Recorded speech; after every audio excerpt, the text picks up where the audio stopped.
बिस्मिल्लाहिर्रहमानिर्रहीम अस्सलाम वालेकुम। वॉइस ऑफ पाकिस्तानी में आप सबको खुश आमदीद कहता हूँ। नाजरीन, सबसे पहले पाकिस्तान सियासी जमातें और लीडरशिप उसके बाद होनी चाहिए। पाकिस्तान आप सबको पता है इस टाइम बहुत मुश्किल हालात से गुजर रहा है और गरीब तबके की ज़िंदगी इस टाइम नहायत मुश्किल है। 2 वक्त की रोटी पूरी करना नहायत मुश्किल हो गया है। बाकी तालीम, अस्पताल और जो अखराजात हैं उनके बारे में तो आज के दौर में सोचा भी नहीं जा सकता।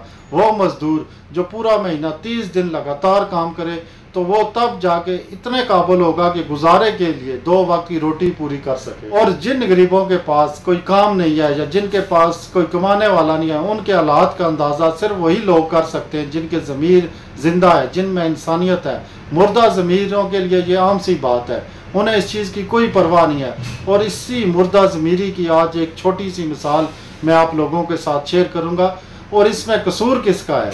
ये जो आपके साथ मुश्किल आ रही है, आपको खाने के लिए नहीं मिल रहा, महंगाई है, आपके बच्चे अच्छी तालीम से महरूम है, अच्छे अस्पताल इलाज के लिए आपको मुयसर नहीं है, इसका कौन कसूरवार है? आप जिस मर्जी पे इल्ज़ाम लगाएं, सियासतदानों पे, इस्टेब्लिशमेंट पे, फ़ौज पे या अदलिया पे, सबसे ज़्यादा कसूरवार आप खुद हैं।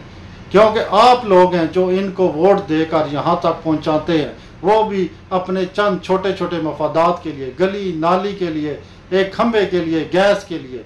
और हद हो जाती है उस वक्त जब सिर्फ 2, 4, 5 हज़ार में आप अपना कीमती वोट ज़ाया कर देते हैं। और जब ये लोग पैसों के ज़रिए वोट खरीद के असम्बलियों में पहुँचते हैं तो ये इतना कुछ हराम का पैसा कमाते हैं कि इनको कोई पूछने वाला नहीं होता, इनको कोई रोकने वाला नहीं होता। पाकिस्तान की मौजूदा सियासत इस टाइम सबसे बड़ा एक कारोबार बन चुका है इन सियासियों के लिए, जहाँ पे ये लाखों खर्च करके करोड़ों अरबों रुपए का मुनाफा जो किसी और दूसरे कारोबार में नहीं है, इस कारोबार से कमाते हैं। जिस दिन हमने ये फैसला कर लिया कि ये चोर, डाकू, कातिल हमारे ऊपर हुक्मरानी ना करें, उस दिन किसी की जरूरत नहीं होगी। क्योंकि सबसे बड़ी ताकत अवाम की होती है, अवाम से बड़ी कोई ताकत नहीं है। लेकिन इन वडेरों ने, इन बड़े सियासतदानों ने जो इस मुल्क पे काबिज चंद सौ ख़ानदान है, उन्होंने पाकिस्तानी कौम को शऊर ही नहीं आने दिया। और जिस दिन पाकिस्तानियों ने अपने ये जो छोटे छोटे ज़ाती काम है कि पटवारी से ये मेरे काम करवाएगा, पुलिस में कोई मसला होगा तो ये मेरी मदद करेगा,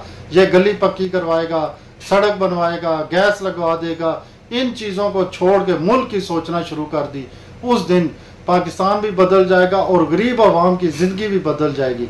अपने ज़ाती मफाद से निकलें। आप जो 5,000, 10,000 लेके ये वोटें बेचते हैं, कितने, 1 महीना भी आपका नहीं उससे गुजरेगा। इसके बाद 5 साल तो यशी उन्होंने करनी है और 5 साल आपने पल पल मरना है। सोचिएगा ज़रूर, कसूरवार सबसे बड़े आप हैं और इसका हल भी आपके पास है। अगर आपको कोई ईमानदार अच्छा बंदा नहीं मिल रहा तो जब वोट का वक्त आता है तो किसी को भी वोट ना दें।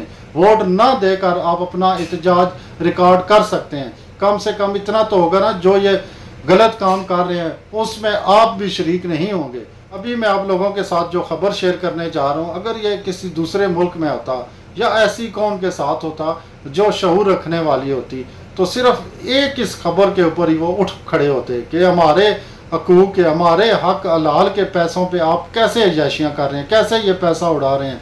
ये सिंध का एक ज़िला है मटियारी, वहाँ पे जो सूबाई वज़ीर रेवेन्यू हैं मखदूम महबूब ज़मान, उन्होंने अपने पीए को निकाह के मौके पे डॉलरों का हार पहनाया है और सोने का ताज पहनाया है। इससे बड़ा जुल्म इस कौम के साथ क्या हो सकता है? लेकिन उनकी खुशकिस्मती है कि उन्हें ऐसी कौम मिली है, ऐसा हजूम मिला है जिसको अपने हक हकूक का पता ही नहीं है। दूसरी जानिब सूबाई वज़ीर मखदूम महबूब का नाम मोटरवे मेगा करप्शन स्कैंडल से भी जुड़ा है, ताहम इसके बावजूद पीए को लाखों रुपये मालियत के तहफ़ दिए गए। रिपोर्ट के मुताबिक सूबाई वज़ीर मखदूम महबूब ज़मा के साथ उनके वालिद MNA मटियारी मखदूम जमील ज़मा भी सैफ शाह की तकरीब निकाह में पहुँचे और दूल्हे को मुबारकबाद दी।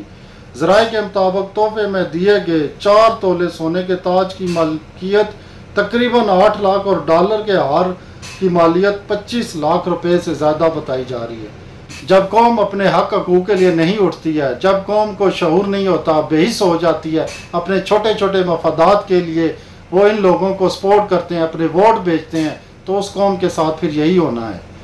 आपके बच्चों को ना तो तालीम मिलेगी, ना अच्छे अस्पताल मिलेंगे, आप बिलक बिलक के खुदकुशियाँ करेंगे, मरते रहेंगे। एक ही हल है, अगर अपनी ज़िंदगी बदलनी है, इस पाकिस्तान को बदलना है, तो एक दफ़ा उठना होगा। इस करप्ट बदबूदार निज़ाम के ख़िलाफ़ उठना होगा। अल्लाह हाफिज़।